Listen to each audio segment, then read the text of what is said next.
Nataka kushukuru Mungu sana. Mimi nimeoa, nimekuja na mke wangu, simame mahali pale. BK makofi ni wangu.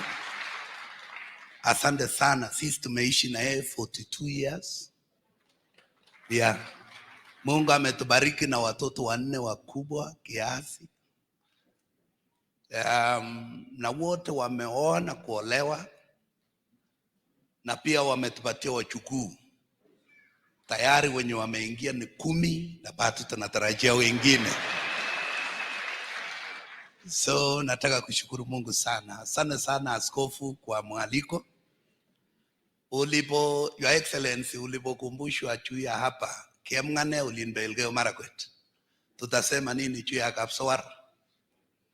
Yenye watu wanaanza kukejeli, wanaanza kutoa sijui walipata wapi picha ya jengo lenye imekaa hivi, halafu wanakombea na hiyo kanisa ya Kapsowar. Wengine wanakejeli kusema the church iko juu sana, lakini akaclassify na wenye wanaishi. Yani kia cheba non seiti kutoka mage mochete imba kunyunya hata. Kumajege maungongoi. Want to say thank you so much. Kasi ni kubwa. Na munikubalie kwa sababu mimi niko na maneno mengi, lakini munikubalie niende tu moja kwa moja. Na tuulizane maswali hapa mawili. Great place.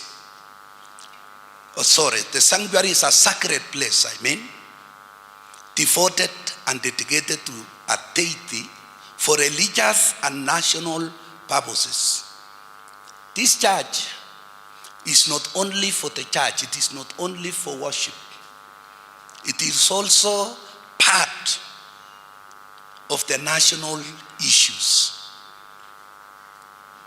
When we talk about Kochenga, the Lord ordained the church and the state for the purpose of proclaiming His excellencies on earth.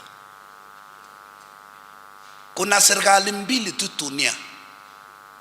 The kingdom of God yenye tunasema kila siku Thy kingdom come. And because we are tunaelekea, na naomba wale wanaongea, mimi ni mwalimu, so if you are murmuring, please keep quiet. Yesu anasaliwa. Yesu anasaliwa next week kwa fikira zetu. Lakini Yesu hakusaliwa mtoto. Alisaliwa mfalme. Na akaweka hiyo ufalme wake hapa duniani. Na hiyo ufalme inaendeshwa na kanisa. Jesus being the king. Na kuna ufalme ya dunia, ukisoma katika Romans chapter 13 verses 1 mpaka verse 7, the Bible tells us also God ordains the state. Na hao watu wawili ambao Mungu amewaweka katika dunia ili kuproclaim His excellencies. Ukisoma mahali pale nasema there is no state, there is no authority ambayo inakaa mahali pale. Then I was telling people, hata mnajua hata ile Idi Amin inatoka kwa Mungu. Watu wakicheza naweza kutoka kupoko nyoroso watu kuja line kidogo. Mungu ana ordain. Na kwa sababu ya hiyo, a people are blessed or cursed by the kind of elders they build. Inchi kila kitu inaweza haribika kwa sababu ya ila elders, matabau yenye tunaweka. Sasa mbona watu hawaongei juu ya matabau zingine zaidi ya matabau la Mungu? Leo na askofu akiongea hapa, mbona? Then it might be Antichrist. Who knows? The Israelites were commanded to destroy the high places of the Canaanites along with their idols. And the Bible says in the book of Psalm 33 verse number 12, the Bible states that blessed is a nation whose God is their Lord. Blessed. Mebarikiwa nchi. Na sasa mimi, Your Excellency, hiyo wimbo wetu wa taifa, Mungu nguvu yetu, ni kana kwamba tunafanya michango kwa Kenya hii kutoa Mungu nje. Hivi karibuni hiyo naona amendment itatokea kwa hiyo kitu. Mimi naona ya amendment itatolewa kwa hiyo wimbo wa taifa, ndugu Honorable Suti, ili kutolewa hiyo neno Mungu nguvu yetu. Kwa sababu gani? How can we be against what God has ordained? But allow me to ask you two questions. One, who is qualified to build the sanctuary? Who is qualified? Let me say, as I answer the question, anyone whose heart is tired by God. Anyone whose heart is tired by God. And allow me to give you from the Old Testament. King Solomon, mahali tulisomewa, the first temple, which was destroyed by the Babylonian Empire. In 2 Chronicles chapter 6, mahali tulisomewa, verse number 7 through verse 9, Solomon is saying, my father David had in his heart to build a temple for the name of the Lord, the God of Israel. But the Lord said to my father, you did well to have it in your heart to build the temple for my father, for my name, sorry. Nevertheless, you are not the one to build the temple, but your son, your own flesh and blood, he is the one who will build the temple for my name. Hapa tunaona huyu Solomoni akileta testimony ya baba yake. We should also be remembered that, or we should remember that the king had collected the money and the materials. Alikuwa amecollected pesa na materials. David mwenyewe ngawacha hakuchenga, halicollect materials. In 1 Chronicles chapter 29 verse 14, King David said, but who am I and who are my people that we should be able to give as generous as this? Everything comes from you, and we have given you what comes from your hand. David alikuwa amesanya, lakini kijana yake akakuja kuchenga.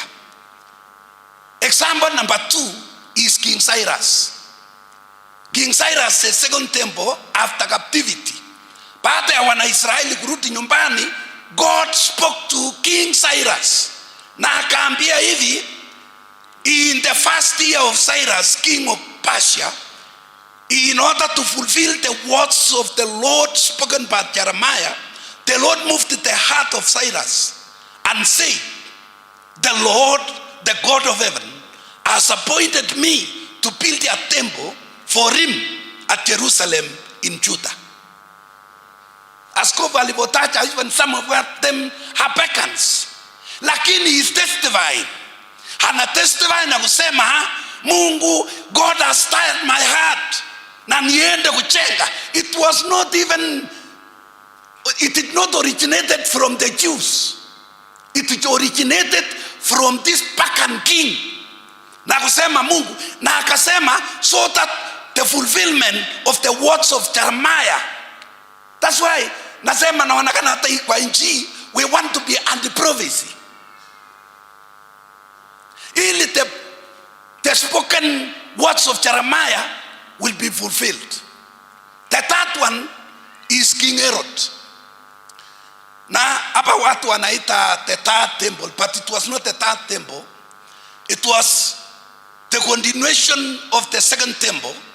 This man, King Herod, reconstructed of the temple under Herod was a massive expansion, renovation, and was completely refurbished. Sasa huyu chamana anaitwa Herod alikuja akapanua ile hekalu, akakuja akafanya kazi kubwa katika hiyo hekalu, akaweza renovate na kupanua na kutengeneza kwa saba. This temple was destroyed by Roman Empire in 70 AD. And the third temple that we are waiting is the one the Antichrist will come and build. Because in Jerusalem now, there is no temple. Hakuna. Jambo la pili wa ndugu zangu, kabla sijajibu swali la pili, ni kwamba who qualifies?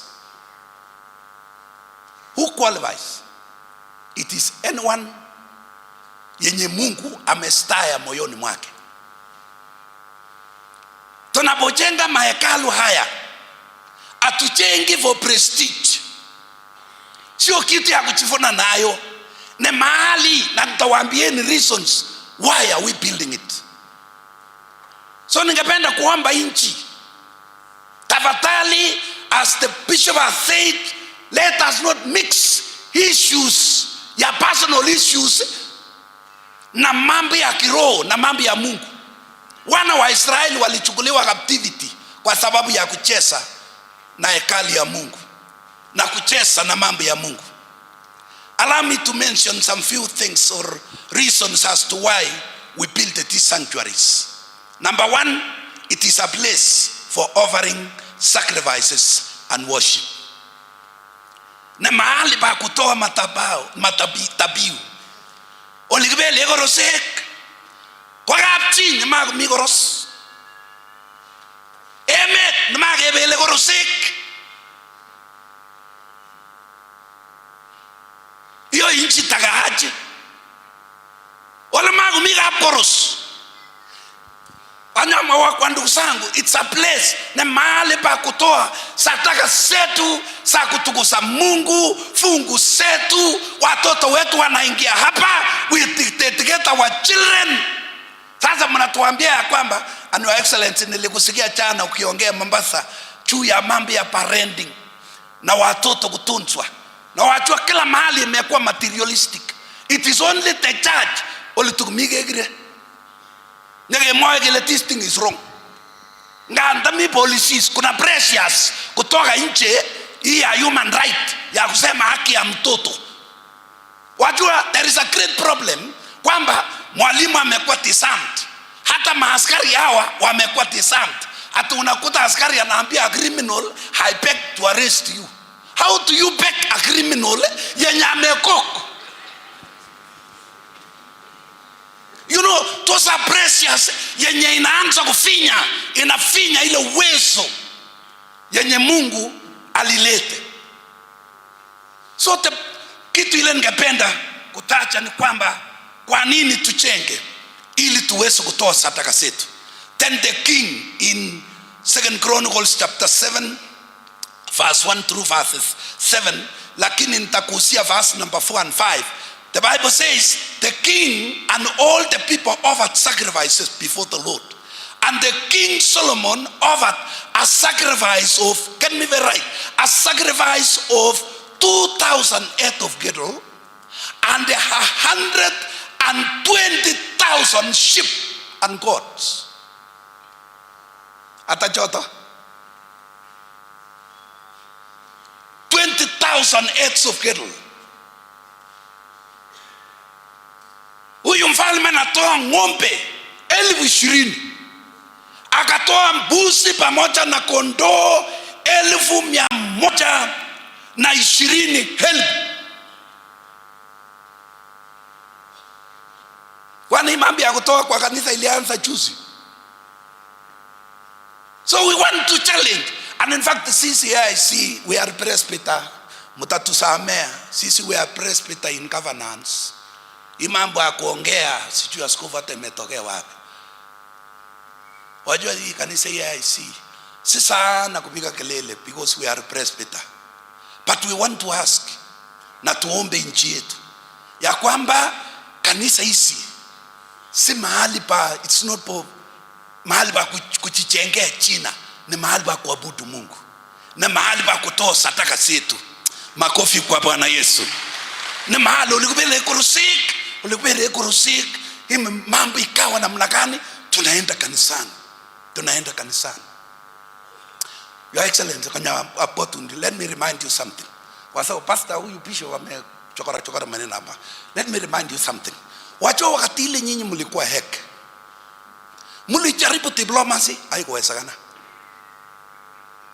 Mkajaribu lawyers, haikuwezekana.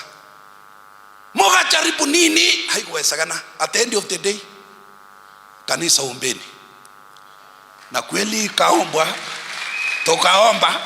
tukaomba, na kumbuka the last prayer ilikuwa Iten Kowanja, Your Excellency my governor. Na kumbuka hata watu ya Uasin Gishu hapa walikuja, tukaomba Mungu, nyinyi tu mkafunguliwa. Kwa sababu gani? Kwa kanisa kuna dawa. Choose Your Excellency, I remind you, kabla sijataja, wakati miaka hiyo moja iliyopita, nchi ilikuwa hakuna mvua, njaa. Wewe mkajaribu methodologies, hebu tegeni iko namna gani? Mkajaribu, at the end of the day wewe ukatangaza a prayer day kuombea mvua, na mvua imenyesha mpaka leo. Sasa kwa nini tujenge hizi nyumba? Ni mahali pa kupeleka dhabihu zetu na dua zetu kwa Bwana. It is not something for prestige. Number 2, it is not to contain God in it. Sio mahali pa kufungia Mungu. Ukiona Solomon akasema nini katika mahali tulisomewa hapo nyuma katika 2 Chronicles chapter 6 verses 18. King Solomon asked a contrasting question. But will God really dwell on earth with human? The heavens and even the highest cannot contain you. How much less this temple that I have built it. Wakristo tuelewe, atujengi hizi mahekalu ili tufungie Mungu ndani. Kama sasa matini yote ya dunia kila mtu anafungia Mungu ndogo ndogo ndani. Sasa wengine watapata kweli? Wachungaji, we should also be theologically upright that God is omnipresent, and it is not omnipresent to Christians and believers alone. Even to the non-believers, God is present there. Toma ikipeshia takangi mache yake kula kwa machana kwa kule choki hata mtu mwenye kule choki negi yote keguregi hata nilikuwa nataka kutwanga kitu ikaniambia hiyo kitu ikaniambia ni nini hiyo? It's God, because God is dealing with people through their conscience. So Mungu wetu si kitu kidogo ya kucha kufungia kwa manyumba haya, and in fact hata tuna kitu kidogo kama hii. And Yesu akasema atakaporudi mara ya pili mamiko itanyine tunage na hii yendi mbinguni, so korgat. So msikuja hapa sasa msema chungeni kanisa, mnachunga kanisa, hii kitu yendi mbinguni. Chungeni mioyo za watu, kwa sababu that is the church. Chungeni mioyo za watu. So we cannot contain God in a small thing. Solomon akasema sasa hii nyumba ndogo namna gani? Jambo la tatu ni kwamba, why are we building? It is a place of reconciliation. It's a place of reconciliation. Ukisoma katika 2 Chronicles chapter 6:22 mpaka 23, nasema when anyone wrongs their neighbor, wakikucha katika nyumba ya Mungu, they reconcile. It's a place of reconciliation. Mahali watu wanapatana. Upatano iko ndani ya Mungu. Na tukiwacha sasa kujenga mahekalu, tutapata wapi mapatano? Na kama sasa watu ambao tungepatanisha tunawatenganisha, then we are not doing the right thing. So hii nyumba ni ya kupatana. Ya karibu ya mwisho, kwa sababu mimi sitasema mengi, it is a place for prayer. God have said 2 Chronicles chapter 6:24 mpaka 31, when we are defeated in any way because of our perversion, the Bible says tukikuja kwa hii nyumba na kuomba Mungu tutasamehewa na Mungu atatupatia ushindi. Bwana Yesu asifiwe. Hata Your Excellency, tukuju hata hii shida ya uchumi ya Kenya, hii tabu yote, unakumbuka tulipokuwa Kapteren wakati wa Thanksgiving wa PS Chris, ya kwamba hii shida yote yenye tuko naye, you know, and I want to tell you people, kimoja Kenya baman, not everything politics italeta solution. Professionalism is not a solution to everything. There are some things that needs spiritual intervention. That's why sema ikiwa kuna shida katika nchi, watu wakikuja, when heavens are shut up and there is no rain, as I have said, Biblia nasema tukikuja nyumba hii na kuomba, Mungu wa mbinguni atatufungulia. One famine, blight and loggers, disasters of any kind, when a prayer is made katika nyumba hizi, Baba wetu wa mbinguni atatusikia. Wajua hata mtoto akipotea kwa tumbo, wasasi mtoto anapoteanga kwa tumbo, mnajaribu style yote, haiwezekani mtoto atoki. Mnaenda kwa daktari anafinya, haiwezekani.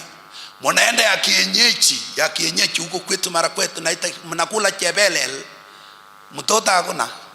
At the end of the day mnasema pastor, wacho ile imeosa ni ya Mungu. Naambia Mungu basi sisi akili yetu out. Na utakuta tu pastor naomba na usema Mungu wewe ndio unapeana watoto, na utakuta mama anapata mimba na jamii wanafurahi. Solution ya mambo mengi haitokani na political, professional, so that professionalism isiwe elevated too much. Na Your Excellency, mnikubalia tu niseme hii, hata wale professional anawacha niseme hii, hata wala naharibu ni professionalism. Uliona kwa hii group ya wachenzi hapa, kuna moja alikuwa anaitwa procurement officer. Hapo unaona kwa hiyo chama anaitwa procurement, hapo ndio iko kutu hapo ndio iko kutu, kwa sababu kama huyu procurement officer hatafanya the right thing, utakuta kalamu kama hii yenye mimi niko naye hapa, kalamu kama hii yenye inauzwa shilingi 10 kwa procurement, shilingi 200, shilingi 2000 kwa procurement.